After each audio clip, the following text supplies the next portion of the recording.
Welcome back, kids, to Kids with Purpose. And today we have a special word for you again. And the title of this message is called "Your Very Own Blessing."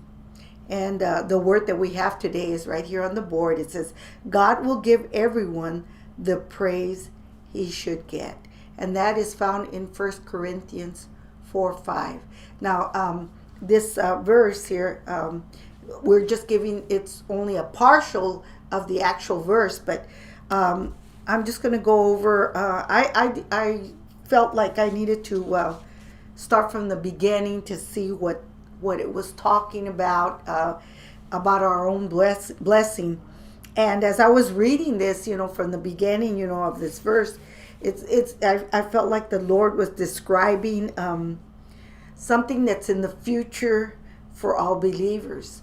And yes, we receive blessings now, and we will continue to receive blessings throughout our lives. But I believe that this verse is talking about when Jesus comes back. The Lord is it. The verse kind of speaks about the Lord will judge us when he comes back.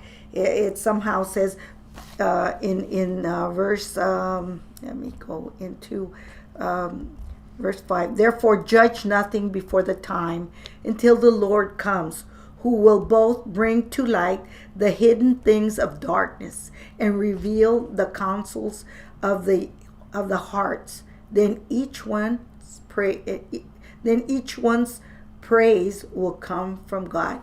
So again, it's asking, that God, the Lord is the judge, and He will come back. He is coming back, and at that time, everything will be seen. It says it will be seen by His light, and things that were hidden in the darkness at one time, He's going to reveal it. He's going to uncover it, and the console, which is the direction or the instruction, will be seen. That's in our heart. Where are we going? What did we do with our counseling? The whatever the Lord gave us.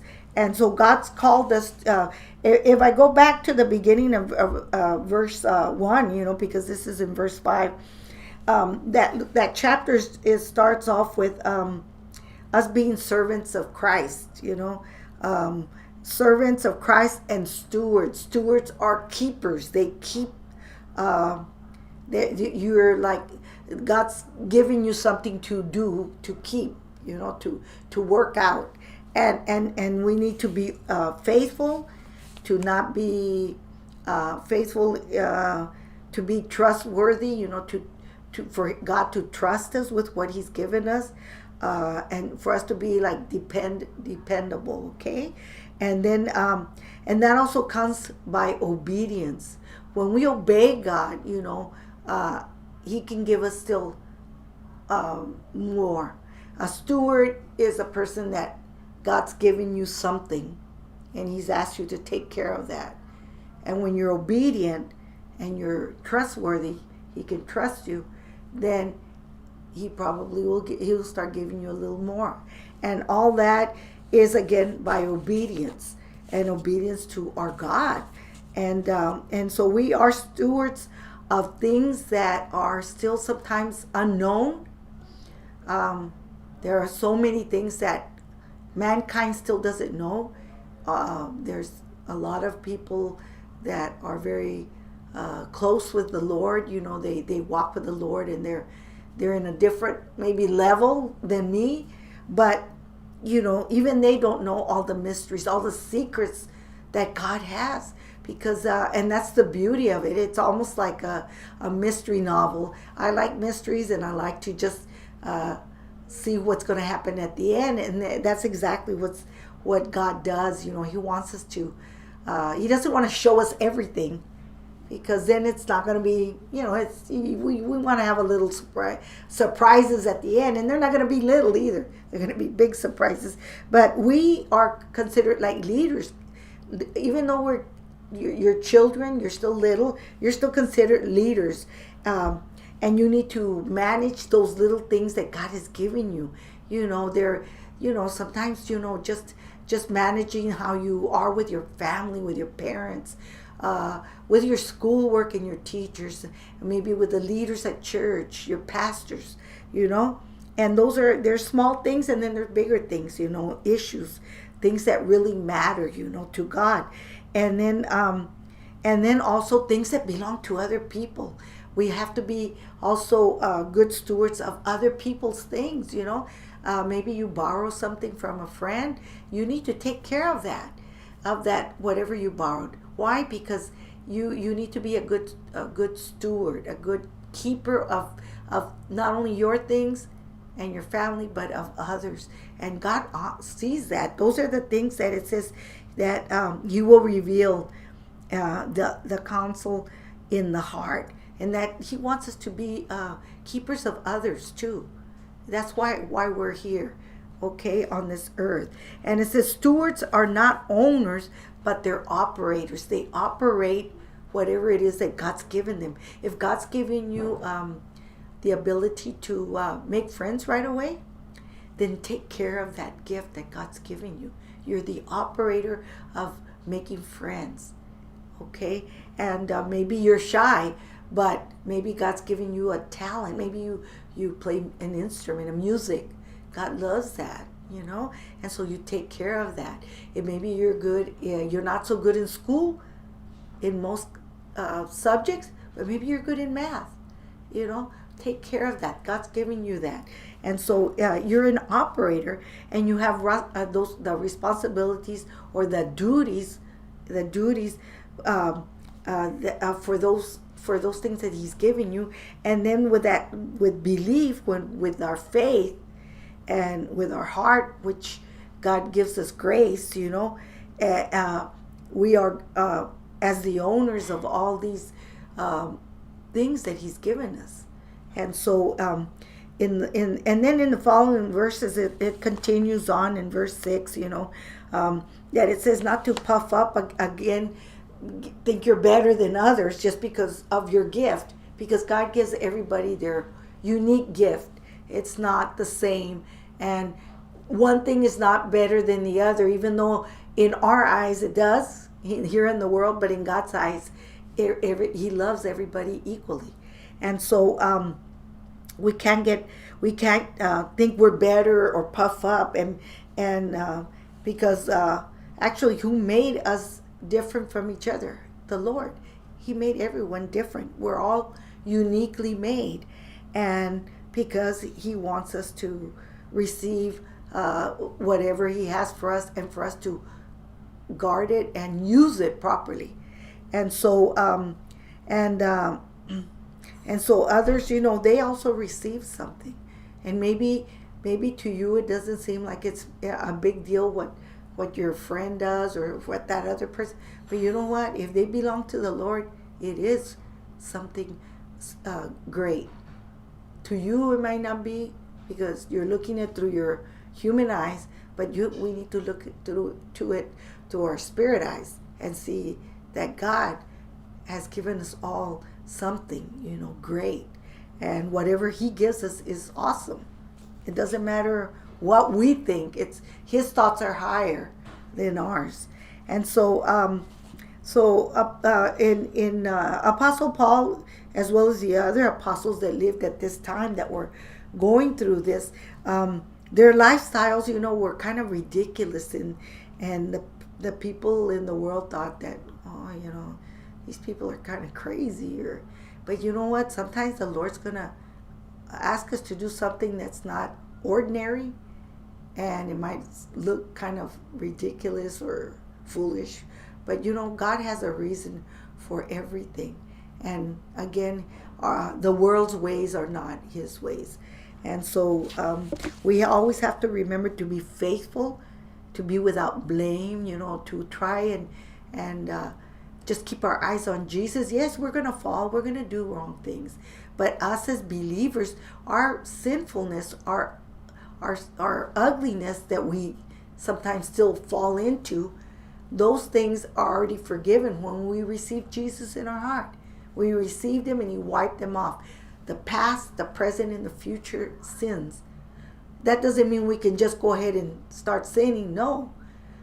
We're supposed to be more cautious and be more faithful to the Lord.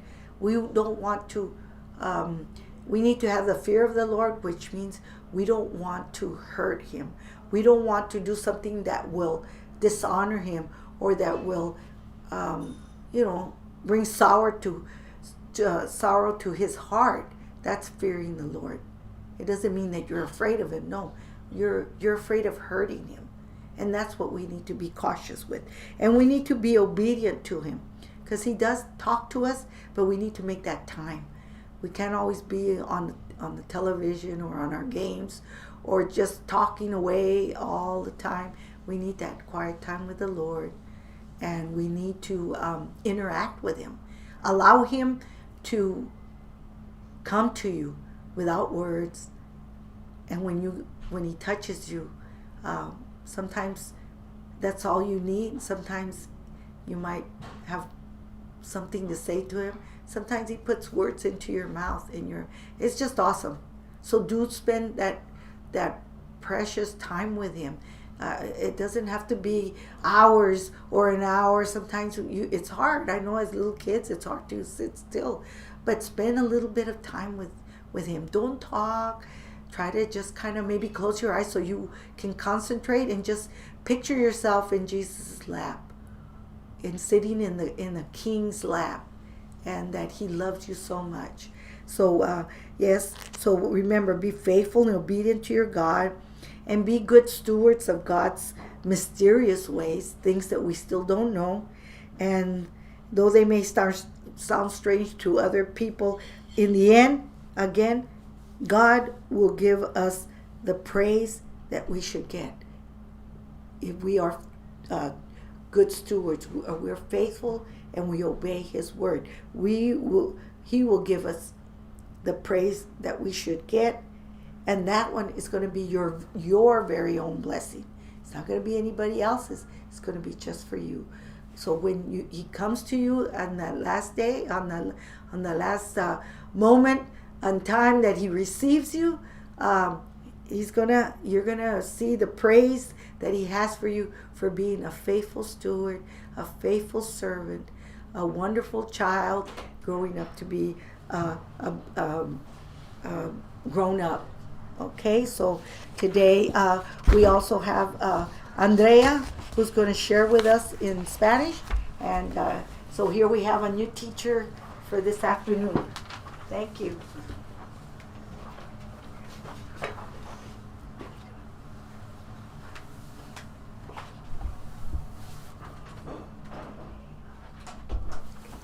Bienvenidos todos a la clase de esta semana.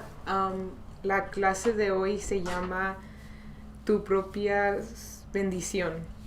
Voy a empezar diciendo que Dios exalta a sus hijos.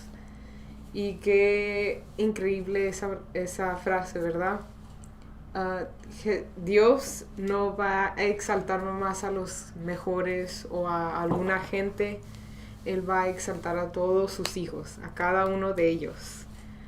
Él no te va a dejar nomás a ti ahí solo sin exaltarte. Y también Dios te va a exaltar Él mismo personalmente, y no va a dejar que alguien más lo haga. Él lo va a hacer, Él te va a exaltar a ti.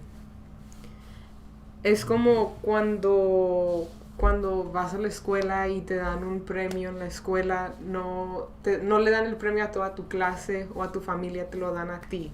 Entonces es lo mismo, Dios te va a exaltar a ti personalmente y a todos sus hijos. Y Él va a... Cuando sea tu turno de ser exaltado, Dios te va a exaltar. También dice en la palabra que nos va a dar coronas, y Él lo va a hacer personalmente, Él te la va a dar a ti. Y Dios también te bendice. En Mateo 25:23 dice que tú hiciste bien y tú eres un buen sirviente. Entonces no hay nada más increíble que eso, que Dios te va a exaltar y va a exaltar a todos sus hijos. Ahora vamos a decir el verso del día, que es: cada uno reciba su alabanza de Dios. 1 Corintios 4:5. Y lo vamos a repetir 2 veces más. Cada uno recibirá su alabanza de Dios. 1 Corintios 4:5. Y una vez más, entonces cada uno recibirá su alabanza de Dios. 1 Corintios 4:5. Gracias por meterse a